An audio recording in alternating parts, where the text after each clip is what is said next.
What up, YouTube? We back with another reaction video. This video, we react to mom finds out her teen daughter is a psycho killer. So everybody check this video out. Don't forget to like, comment what the videos you want me to react to, and I'll get down to it. Don't forget to subscribe if you haven't already. I appreciate you into this video. Yeah, this pretty much came on my YouTube feed. It looks pretty crazy. Like, imagine you have a daughter or son, and they're like, what you did today? You know, your son be like, oh, you know, went to school, this, that, and the third. And then you find out later on, I'm about to kill somebody. That's crazy. I don't lie. Like, imagine figuring that out. You're just chilling with your family. The cops come knocking at your door. Like, yo, your son or daughter just killed somebody. You gotta take her in right now. I'm like, my son? My daughter did that? Nah, bro. You probably talk about the neighbors. It's not mine. Yeah, that's crazy to even fathom, you know? We're about to check this video out and see how they did the situation. Miramar Police Department. Yeah. How you doing, ma'am? I'm waiting for my sister to go over there. What happened? What happened?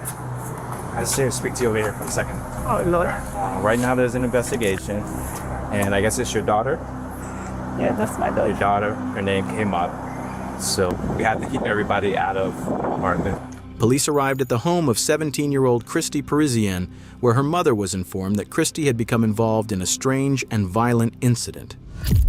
About an hour earlier, officers had discovered the body of an 18-year-old boy named Dwight Grant near a nearby apartment complex. Bruh, how much your bad as an ex, bruh? An ex or a boyfriend, one of those two. Cause people do some crazy stuff, man, when they in love. Be out of control, bro. I ain't gonna lie. Brutally stabbed to death. Oh my God. Can you guys go back inside for me? Can you go back inside, please? Don't.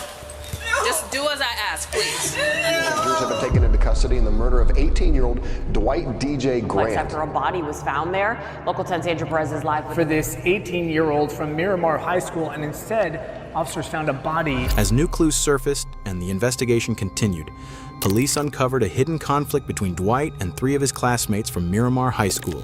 Now officers needed to track all 3 of them down as quickly as possible to figure out what had really happened, what each of their roles was, and more importantly, why.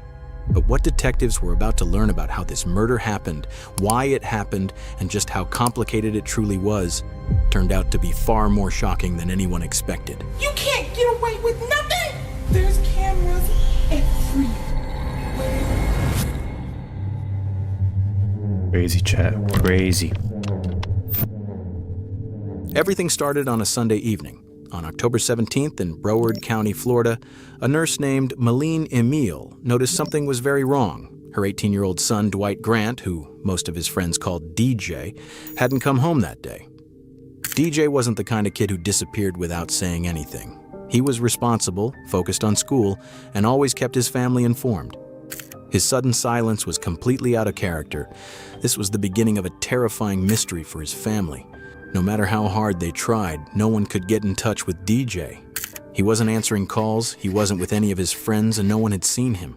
By Monday morning, the worry exploded. DJ didn't show up to any of his classes, something that never happened. His teachers noticed immediately. His friends... That's strange.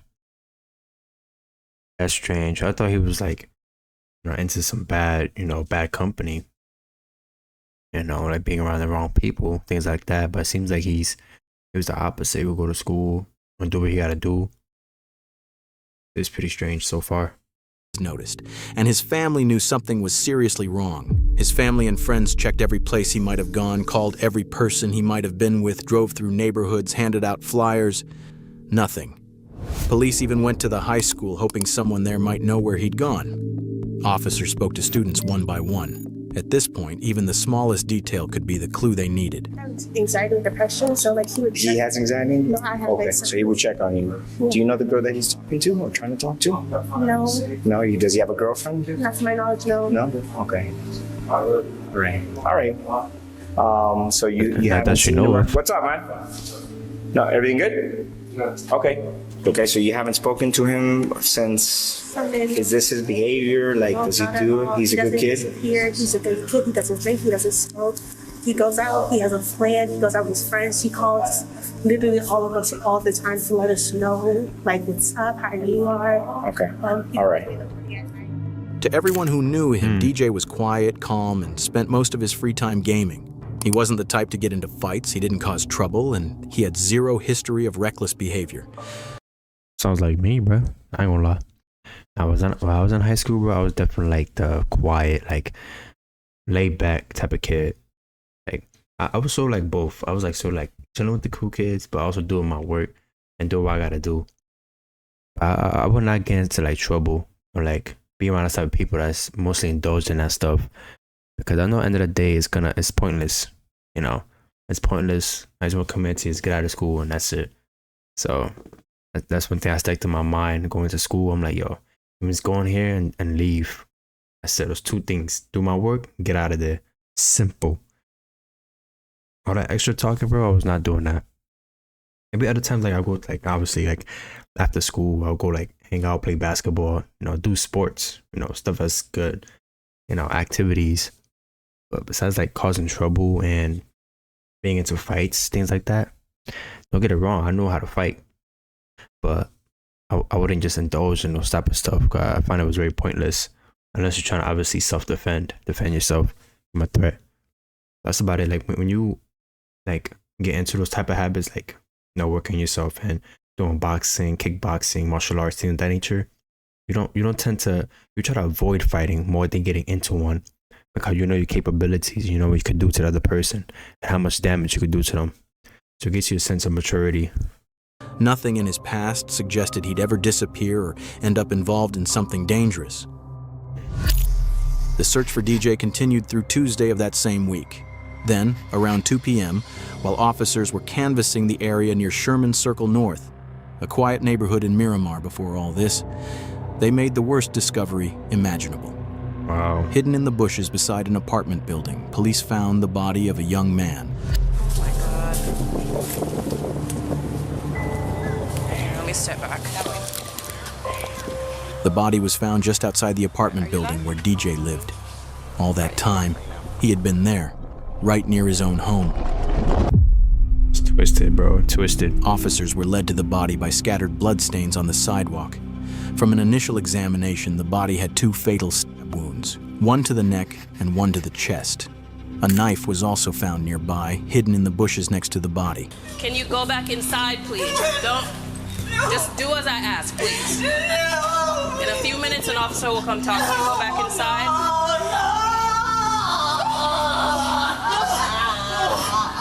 Listen, I can't answer anything right now. I just need you to go inside the apartment and stay there till I can get somebody to come and speak to you, please. Listen, what did I just ask? Just give us a few minutes and somebody will come and talk to you. Just give me a few minutes. Go ahead and go inside. After speaking with DJ's family and asking them to remain patient, officers immediately blocked off the area surrounding the body and began processing the scene for evidence. 4 officers were on scene working to secure the area, search for evidence, and confirm the identity of the victim as quickly as possible. Does this all happen aquí abajo? Aquí abajo. Sí. Ahí abajo del stairwell que está ahí, había mucha sangre, and you can see that probablemente están tratando de limpiarlo. Hay una cámara aquí, hay 2 cámaras aquí, y hay una cámara en esa esquina donde lo tiraron. When did this all happen? Sunday. On Sunday, he went missing Sunday. Miramar is a quiet, close-knit community where news spreads fast. So when word got out about the brutal discovery of an 18-year-old's body, tips started pouring in almost immediately. Several people came to police headquarters, hoping the information they had might help. Among them was a woman who walked into the lobby holding her teenage niece's phone. She wanted to tell police about a private group chat that had caught her attention. At the time, officers had no idea that this small piece of information would end up being the key to solving the entire case.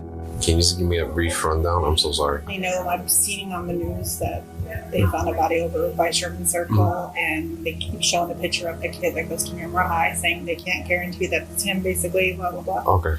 But on my niece's phone, all the texts are coming through that they're her friends. There's people from school there, and they know it's him. came here because my niece was telling me that she had got these texts from this girl yesterday from the modeling, and she said it was the most traumatizing day of her life when she seen him yesterday, which would have been Sunday.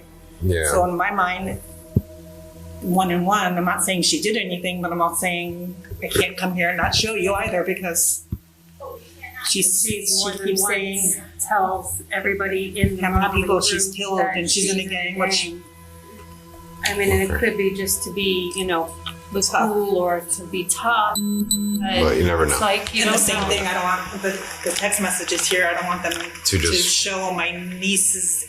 I don't want her. Like I don't want her her to associate Right. with, okay. By the next day, Wednesday, the victim's identity was finally confirmed. The body belonged to DJ Grant, the Miramar High School student who had been reported missing. And Nicole, there are still so many more questions than answers at this hour. Our officers came out here because they were helping the search for this 18-year-old from Miramar High School, and instead, officers found a body in the bushes. Now, police had to start putting the broken pieces of the puzzle together.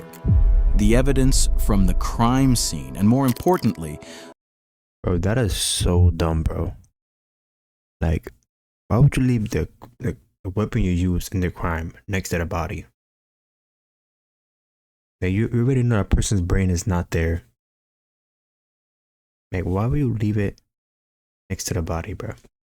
And sometimes people don't think sometimes, man. People do not think sometimes, bro.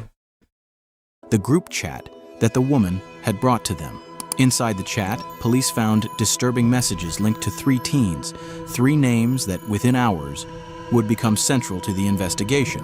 17-year-old Andre Dexter Clements, 16-year-old Jaslyn Smith, and 17-year-old Christy Parisian. Without wasting any time, officers began tracking them down. Christy was the first person police went to. Miramar Police Department. How you doing, ma'am?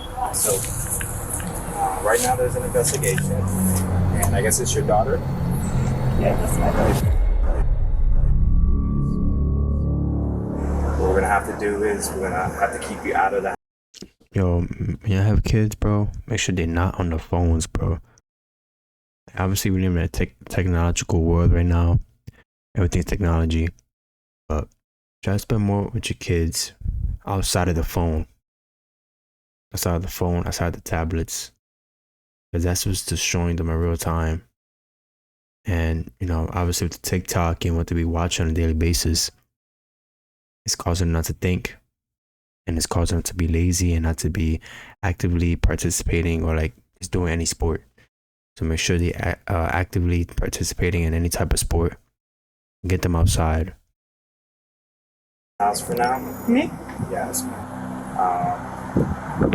Nothing has to do with you personally, but we have to keep everybody out of the apartment. So if there's anybody else in there that's in there. No, the sister, she's at work right now. But nobody else is inside? No, only 3 of You us. got shoes on? Okay.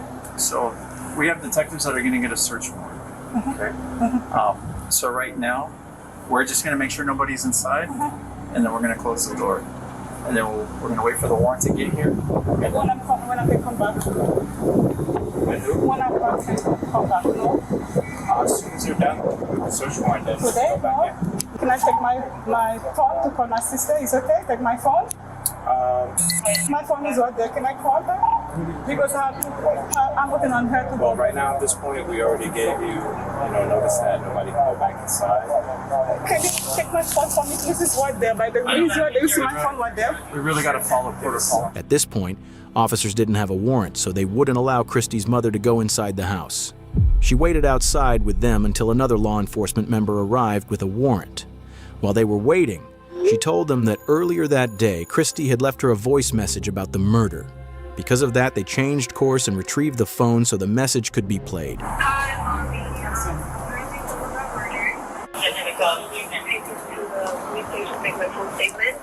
be back soon, and I will have my phone, so they took my phone. So, okay. By now, the police had already spoken with Christy at the station. Her mother wasn't able to provide any additional information. The officers informed her that no one from the family was allowed to leave. So are you going to be around here? Are you sticking around here? Or are you leaving? Leaving where? You're not going anywhere, right? No, I was going to the police station. No, I mean right now. I'm waiting for my sister to go to the police station because my sister drives. The next person on the list was Jaslyn Smith. The officers tracked her down and managed to find her around 11 p.m. that same night. Outside her family's apartment, they spoke with her while her mother was present. Jaslyn, did you hurt this person? No. He's 16, chat. 16, bro. Never done with school yet.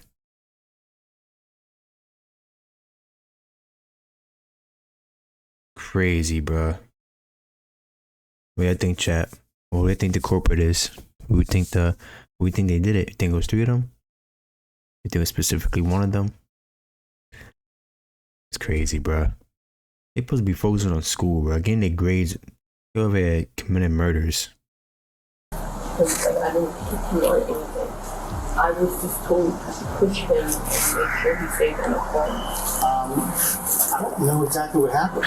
You're telling me that you were told to do something? I don't know what you did. I don't know what you didn't do. She said that she was told to keep him in a corner. Andre. Okay.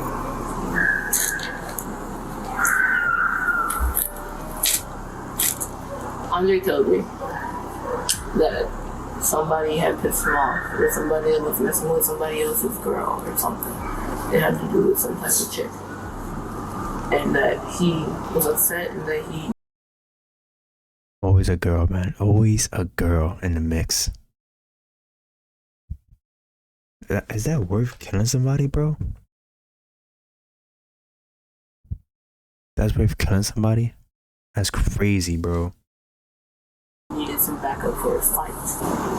He told me it was just a fight. Jaslyn had been told to trap DJ in the stairwell. Andre needed backup for the fight, which was apparently over a girl, Andre's ex, who was now involved with DJ. You guys don't have to stay here. You do not have to talk to me. Are you going to arrest my child? No, I'm not going to arrest your child. I want to hear what Bro, that was his ex and he's doing that? Bro, I can't even lie, bro. I remember one time I was in high school and, you know, this girl I was dating. And bro, she broke up with me while I was in summer. It was like I was in my dad's, so I wasn't like in the city. And bro, I got pissed. I ain't gonna lie. Got pissed. Found out she was dating our best friend, whatever. Someone she was cool with. Bro, I wanted to fight that dude. And I don't even know why I was like that, bro. But that's the mentality when you're that age. When you're young like that, you don't think properly. You know, you just get angry. You know, get very emotional. So I'm like, I'm about to fight this dude, man. Take my girl. I'm about to bing, bing, bop. But I didn't end up doing it. I was like, I mean, yeah, I went up to him and stuff, you know. Said how I was. I'm like, yo, what you want to do? Like, you know. But nothing ended up happening. The teacher came, broke it off. That was a long time ago. I was like a freshman. Just started my freshman year doing that, bro. But that's the type of environment you're in. Is like they don't teach you, like, you know, to be, you know, disciplined. Don't let that type of stuff get to you, you know, because like falling in love with a person and then finding out, you know, that they start dating your other friend, or your friend is associated with your girl, like, oh, that could, people get like very angry and they start like, you know, committing murders, you know, like revenge, things like that. So it get very dangerous for sure. she has to say, but I wanted to reiterate because I said it to you and she wasn't here. He told me to dress up in all black and follow him. Andre? Yes. I wore a do-rag and everything. He just said, do this for me. Just help me out with a fight. We're fine. We walked all the way there and we walked up the stairway. And Chrissy was there. Chrissy had seduced him from what I know. I was trying to just pretend and forget that it didn't happen. I already knew that if something like this was going to happen, I already knew the cops were going to show up sooner or later. And I already started preparing myself for the worst, Ma. What do you mean by preparing yourself for the worst? If they send me away, Ma. According to her, the mastermind behind the whole murder was Andre. He even picked out the colors of the clothes, and the plan was just a fight. Jaslyn clearly tried to downplay her own role and choices. But over the next half hour, the officers, and even her mother, would unintentionally learn the truth from her words, shocking them to their core. things her 16-year-old daughter had done were far beyond what her mother could have imagined.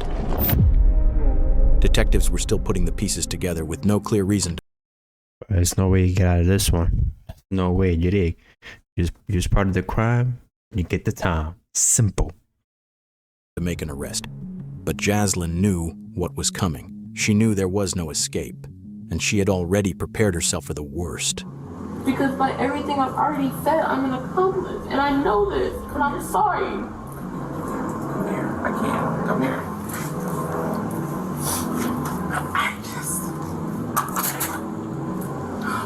The female officer at the scene can be seen briefly laughing when Smith lets out a sigh. But there's nothing funny about what's happening. A teenager has been killed, and Jaslyn has just admitted her role in what happened. She's now given police a motive. Andre had found himself in the middle of a high school love triangle between DJ and his ex-girlfriend. That's when the dark thoughts started, and the plan began to take shape. A plan that would need help. Before Sunday, before any of this began, Andre had reached out to her. Yo, how much about Andre? Where's Andre's dad at, bro? Where's his dad? It's like, yeah, kids, you know, in that age, want to get into relationships, things of that nature. But like, it shouldn't be like their main priority. It shouldn't be to get into one. You know, it's to focus on school, you know, things like that. And these type of stuffs are happening, you know, and it's because of lack of discipline inside the household, and a lack of direction, and you know, learning from their parents. You know, cause I always come from the background of how they was raised, what they be seeing, things of that nature. So eventually it's gonna like get into their mind, and you're gonna think it's okay to do. You know. He told her about the planned fight and the help he needed. Now sitting in a police car beside her mother, the officer asks Jaslyn to walk them through everything, step by step, starting from that moment. So I'd like for you to kind of tell me, step by step, on how everything occurred, you know? Before Sunday, before he came over. Who's here? Andre. Andre's from school also? Yes. Before he ever came over, he told me Friday, I believe it was Friday, that he had a situation that he needed to deal with, and he was wondering if I could help him out with a fight. Me knowing that I used to fight in elementary and used to be a bad kid-ish outside of school, I'd agreed because he's a good friend of mine, and like, it's just a fight. He had said he was going to be coming over at around 6. He came over at least 6:45, close to 7 o'clock. Okay. And he had proceeded to tell me the whole scenario of, we're gonna get dressed in all black. You're gonna wear clothes that you don't care about. You're gonna wear gloves, you're gonna wear do-rag. I know the whole layout of the building. Andre already knew that Jaslyn had a reputation for fighting when she was younger. That was exactly why he chose her. He even picked out what Jaslyn should wear, telling her to wear gloves and protect her hair. Jaslyn's account helps clarify the days leading up to the murder, but one thing stands out. She repeatedly tries to downplay her role, presenting herself as someone who was merely influenced rather than involved. A claim that within minutes would be completely undermined by a small slip she made. We had gotten dressed, we had prepared. My mom had gotten home. We had told her that. Nah, bro. I don't know who she's trying to fool. Like, why would you even participate in something like that in the first place? Like, why? You know? Hey, that don't seem suspect to you? Him telling you to wear black, wear a do-rag, wear gloves, like, I mean, you're not gonna, it's not like you're going skiing or something, or going, you know, to pick up some snow. Obviously, it's to do more than just fight. It's like you gotta read between the lines, you know? It's just, you gotta have some sense in there, you know? So, she can't walk out of this one, man.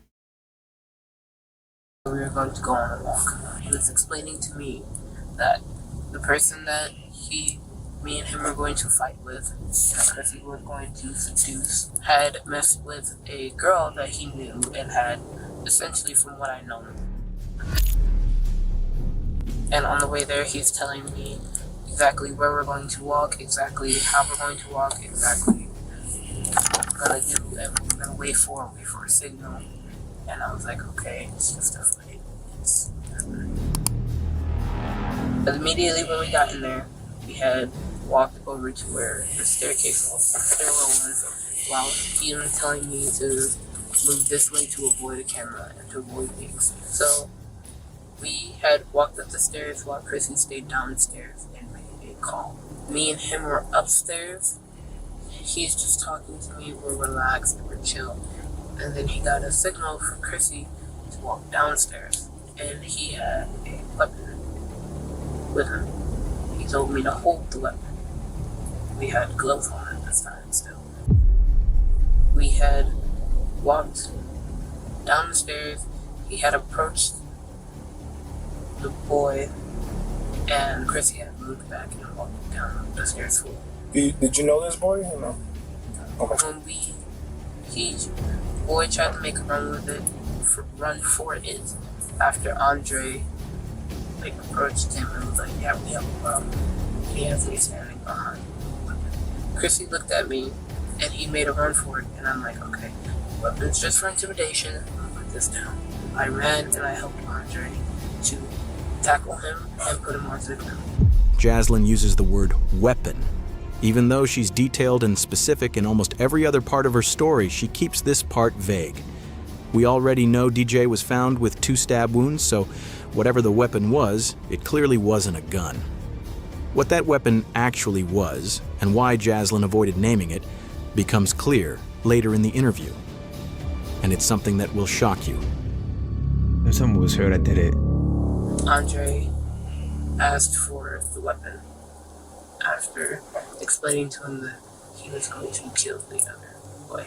He had asked for the weapon, and I just handed it to him because I'm like, I don't know about this, but I'm like, okay, maybe you're joking, because me and Andre are playful. We like to mess around, and we do like play fight, and we're just very like a sibling type relationship. But this time, nothing felt like a joke. The weapon he used, the level of planning involved, his behavior, and the sheer intensity of the violence he unleashed all point to the same conclusion.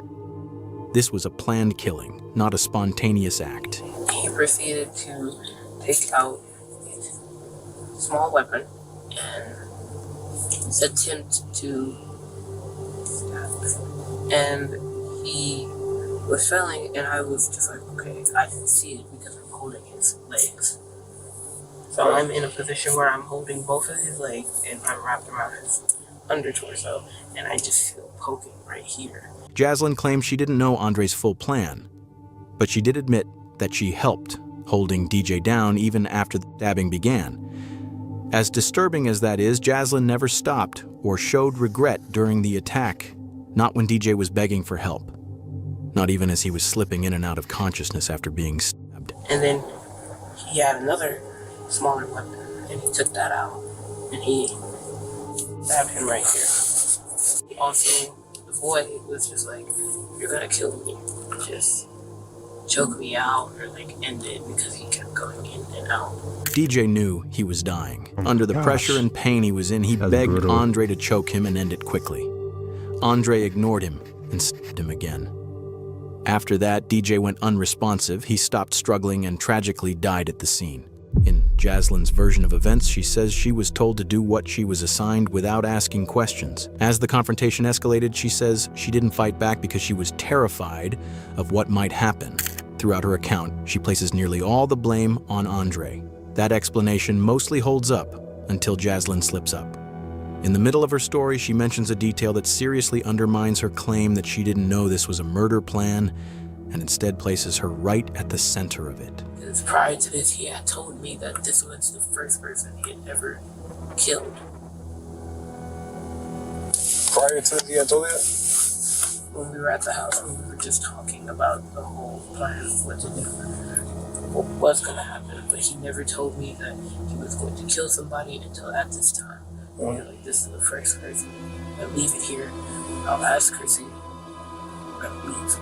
That single detail changes everything. It shows that Jaslyn knew about the murder plan long before it happened. Now her story starts to crack. It directly contradicts her earlier claim that she had no idea this was meant to be a killing. At this point, it's clear she was far more involved in both the planning and the decision than she had admitted. That's when the officer shifts the focus and asks about the weapon used in the attack. I'm assuming it's a knife then that he had? There is a knife and there is a longer what? Sword. A sword. Okay. A knife is something that can be easily concealed, but a sword isn't. Hiding something like that would be almost impossible. It's hard to believe that Jaslyn and Christy could have been around Andre all that time without noticing the sword. Now detectives finally have enough pieces to start shaping a version of events that's much closer to the truth. But before moving forward, they still needed to make sure the physical evidence matched the story. So you saw the big sword when he first showed up here in the first place? No. I didn't see it exactly. I only saw that there was a bag with it, and I was like, okay. Because somebody else had taken everything out of the house behind us, and I didn't know where that was. And I believe it was either in like a jacket with him, or with Chrissy in an extra jacket or in a bag with them. Jaslyn could tell detectives were zeroing in on one key detail. She knew about the sword before they ever left the house, and that meant she knew the plan from the start. She tried to distance herself from it, saying that when they left... But she said everything, bro. It's too late, bro. Really contradicting herself. Saying she didn't know what the plan was gonna be, and then saying that Andre shared the plan with them before it even happened. So like before it was a planned attack. You know. That's even worse. It's even more time. That's crazy, man. Imagine being there while someone's getting stabbed in and out. And you're just there like unfazed. Unfazed. No heart, no soul. Yeah, you gotta be a soulless being. Like obviously they have souls, of course, but you gotta have like no heart. You know, like it's tragic this happened. Sounds like an innocent dude. You know, he's just doing what he gotta do in school. All because of a woman. All because of one female. Andre grabbed a small knife and a larger sword, but she claimed she didn't actually see the sword at first and assumed it was already in the bag. Detectives weren't convinced. By now, there were too many gaps in her story. The teens believed they had pulled off the perfect crime. They killed someone in broad daylight in a tucked-away stairwell inside a busy apartment complex, avoided security cameras, and left no direct eyewitnesses. If the group chat messages hadn't surfaced later, they might have gotten away with it. But everything started to fall apart after the attack. They dragged DJ's body into the bushes, packed the weapons and supplies into a bag, and returned to Jaslyn's complex. There, they made a serious mistake. In an open, grassy area, clearly visible from nearby apartments, they started a fire and burned the bloody clothes using gasoline. As they sat there, shaken, but still hoping they were in the clear, a security guard spotted them. In that moment, the cover-up ended, and he wasn't the only one watching. Another resident had seen them too and later told police exactly what she saw. The two girls, they were just standing there, but they weren't moving much. The chubby girl, she was just like moving back and forth, like standing in the same spot but moving a little bit. And then the guy was moving around the fire, just throwing more gasoline. I didn't see their face, but I saw their body shape. And seeing them on the photos, you could picture them, especially the chubby girl. You could feel the traumatization from them, and you could feel like they were scared, but you could also feel like they had that energy of the way of thinking like he deserved it. Like you could notice that. Security camera footage from the apartment complex backed up much of Jaslyn's story. The cameras showed the three teens dressed entirely in black as they approached the stairwell where DJ was attacked. But why the purse? Why are you holding the purse? Yo, if you do not think, bro. This is a tragedy, man. A tragedy. Camera even captured DJ Grant's final moments. Another showed the teens dragging his body toward the bushes exactly as described.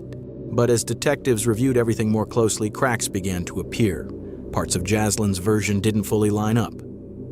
Police seized the teens' phones and went through their messages. It didn't take long to find something that directly contradicted Jaslyn's claim that this was only meant to be a fight. One message revealed the true mindset behind the plan. White DJ Grant was killed back in October, and for months now, the 3 teens that are accused in his case have been kept in jail. All the evidence was clear. Within days, police moved in on all 3 suspects. Jaslyn Smith, Christy Parisian, and Andre Clements were all arrested. Each of them was charged as an adult. All 3 were charged with tampering with evidence and conspiracy to commit murder. Christy and Jaslyn were each charged with second-degree murder. Both eventually pleaded guilty and were sentenced to 25 years in prison, followed by an additional 10 years of probation. 25 years? Bro, that's not worth it, dude. This stuff is not worth it, man. Now, watch them get out of jail and be completely confused about life. Shaking my head, bro. So I'm hoping that while they're in prison, they seek the Lord while they're in prison. And they just pray. Because 25 years is a long, long time. No joke. Andre Clements, who was 17 at the time, was considered the mastermind behind the crime and the one who delivered the fatal sword strike. They're gonna get out when they like 40. When they 41, I believe. Yeah, 16. Yeah, 25. Yeah, like 41, I believe. DJ. He faced the most serious charge, first-degree premeditated murder. On February 18, 2025, Andre Clements, now 20 years old, also pleaded guilty. He was sentenced to 40 years in prison, followed by lifetime probation. A caring, loyal, honest person would be there for you in a second and a heartbeat.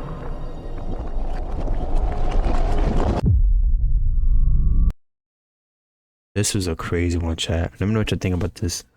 I know it was a long video, chat, but I want to check it out. This was insane, bro. It was just 40 years plus life in prison over a female. Guys are really throwing their life away over a female. Very sad, guys, but let me know what your thoughts about this down in the comments. I appreciate those that have been commenting. And check out my other video that I put down in one of these corners. Check it out. I appreciate that a lot. Don't forget to like, subscribe if you haven't already. I'll see you on the next one, chat. Peace.